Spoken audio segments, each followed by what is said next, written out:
What's going on, guys? I'm Tyler, and I'm here to let you know that Lost Girls is no perfect movie. And it follows the real life story of Marie Gilbert, who in 2010 became a murder victims advocate when her daughter went missing and would later on become a victim of the Long Island serial killer. And it also chronicles her interactions with a police commissioner played by Gabriel Byrne, who is simultaneously sympathetic but also unhelpful with solving what happened to her daughter in the first place. Now, this movie is directed by Liz Garbus. I hope I said that right. I apologize. She's mostly well known for making documentaries about various different subjects, but a lot of them center around true life female figures. So she's very well versed in the true life story of this film, and she's very good at capturing just how shocking and horrible the true life stories are. One specific editing technique that I noticed early on in the movie is that whenever Gilbert discovers something that could have been useful a lot sooner rather than later, and she's like, well, why am I just hearing about this now? It cuts away to the next scene, and you just sit there and you go, oh my god, they had absolutely nothing to tell you? Or at least that's the impression that the movie wants us to give. And chances are that's probably the case, but you still want to badly hear what excuse these people would have given as to why they weren't doing their jobs and just yell at them for being complete idiots. That was one of the most effective techniques, definitely not even one of the only techniques that makes this very brutal and bleak and uncompromising. And what's great about Garbus's direction is that she doesn't make this movie like a documentary. The camera is locked on throughout the majority of the movie. She puts her characters in these huge wide shots that make them feel very small in their situation or in close ups to show them at their worst. She has this framing technique almost like Tom Hooper, where characters are literally on the edge of the frame throughout the majority of the movie just to give you that unease that the characters are experiencing.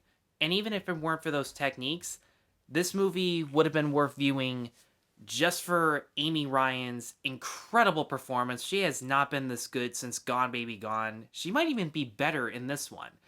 And yes, she's good at portraying mothers who have missing kids, but that's honestly where the comparisons stop in this film, because while there are facts that are shown later on that suggest that maybe she wasn't the best mother in the world and that she might have already known that about herself, she's so relentless in her search for the truth, the search for justice, for people doing their actual jobs and bringing justice to the innocent. She is so willing to do just about anything to get what she wants that you get the sense, even if she was all those things, maybe if she was even a crappy mom, which the movie doesn't flat out deny, the movie doesn't take any real sides into. Let me put it this way, there are a lot of female characters who are saying, why are the men victim blaming? And it's not completely one-sided, because the victims' families flat out say, none of us were Mother of the Year, that doesn't mean we don't deserve the truth. So the movie's not one-sided by any means, but I got sidetracked on that one.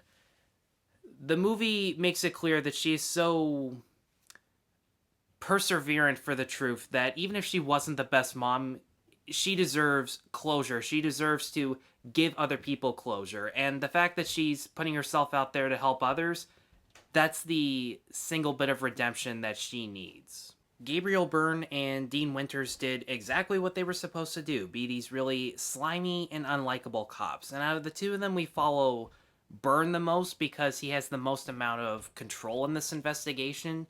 And he slowly realizes over the course of the movie that there is very little he can do for these women, especially considering the way evidence was handled prior to his involvement with the case and the fact that the witnesses are incredibly cowardly and refuse to come forward with anything. But at the same time, they make it clear at the beginning of the movie he's on the verge of retirement. If any bad press comes from any of this, it will definitely define him for the rest of his life. So it's that keeps him from really doing anything willingly to help these women get the truth.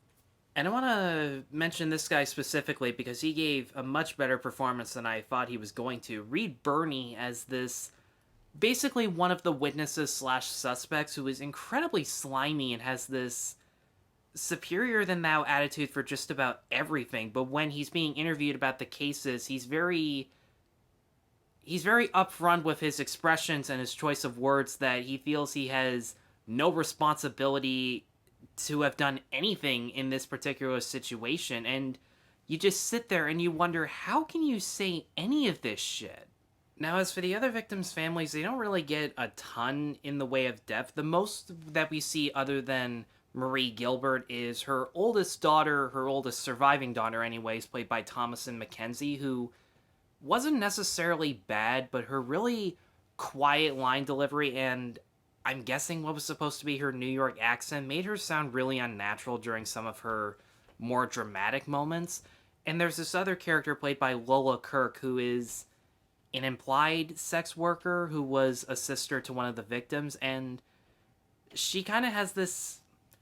I feel bad saying this, but how do I say this nicely?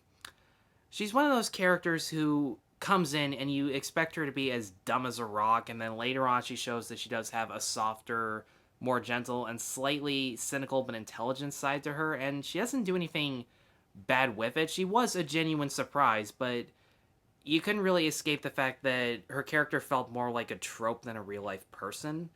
And the other major issue that I had with the movie, and this is mostly just for like the first 10 to 15 minutes, is that they really try to rush to get to the victims' families meeting each other and deciding we're not going to take this anymore, because the first 10 to 15 minutes are exclusively about Gilbert's life, her daily routines before all this shit happened, and it's not like you needed to spend more time with those scenes, but the editing makes it feel as if they really were trying to rush things, even though it was clear as day they were spending as much time as possible. It was a problem that they really couldn't avoid, in all honesty, but outside of that, I am really glad that I saw Lost Girls. I don't know how many times I can see myself rewatching it, because it is uncompromising, it is bleak, but at the same time, everything about it was so well handled. The direction, the performances, especially Amy Ryan, who is quite possibly at her best, and the fact that Liz Garbus takes her knowledge from documentaries and puts it into a feature-length film and does a fantastic and almost seamless job with it. And for all those reasons, I am going to give Lost Girls a 4.5 out of 5. Guys, thanks as always for watching. If you've seen Lost Girls, let me know in the comments what you thought of it, and be sure to like and subscribe. Take care.